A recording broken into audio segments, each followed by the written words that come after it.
Now we are going to discuss the electrical conductivity property of ionic compounds. Ionic compounds conduct electricity when they are molten or dissolved in water. They do not conduct electricity when they are in the solid state. Here's an experiment that proves this property.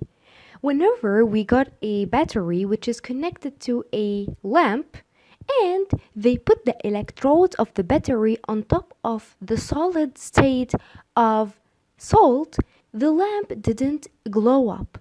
However, in the second experiment, where they got the salt which is melted in water, the lamp did glow up. This proves that there are two conditions that must be met for a substance in order to conduct electricity. First of all, it must contain charged particles, and ionic compounds, they carry charged particles, positive and negative. However, if they were in the solid state, these particles are packed together. They are not moving. However, in the molten ionic compound, which is dissolved in water, you have the ions that are moving freely, as you can see here, so it can transfer electricity. And these particles, again, they should be moving freely, as in this picture here. However, when the ionic compound was still a solid, the ions are not moving. However, they are packed together in the lattice structure.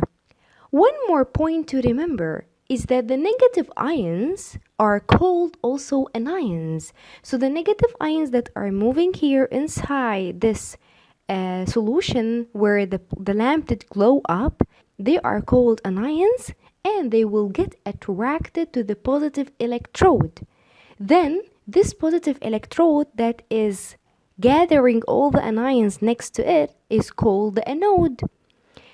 And the positive ions in the same solution, they are called cations. They will get attracted to the negative electrode of the battery, and it will be called the cathode. The electrode that is carrying all the positive charges is called the cathode.